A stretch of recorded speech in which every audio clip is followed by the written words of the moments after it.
नमस्कार, मी आचल आणि तुम्ही बघताय लोकवाहिनी न्यूज चॅनलचं टॉप 10 महाराष्ट्र फास्ट बुलेटिन। एक नजर टाकूया राज्यभरातील महत्त्वाच्या घडामोडींवर।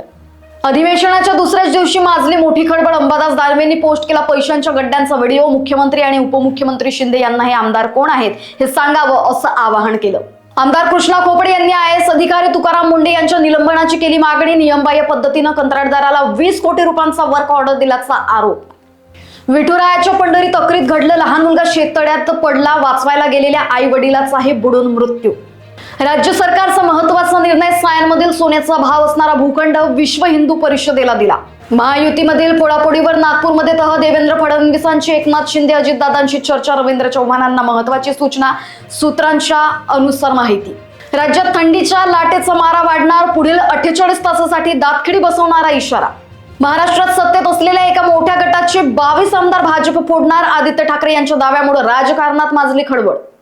कोल्हापूर सांगली हायवेवर भीषण अपघात। विद्यार्थ्याची कार 3दा उलटली, विद्यार्थिनीचा मृत्यू। लाडक्या बहिणींसाठी खुशखबर। नोव्हेंबर-डिसेंबरचा लाभ एकत्रित मिळणार। फेब्रुवारीपासून EKYC न केलेल्या लाडक्या बहिणींचा लाभ कायमचा होणार बंद। आणि शिंदे फडणवीसांची बंद दाराआड बैठक। महापालिका निवडणुकीबाबत मोठा निर्णय। आणि यासह अन्य घडामोडींसाठी बघत रहा लोकवाहिनी मीडिया। नमस्कार।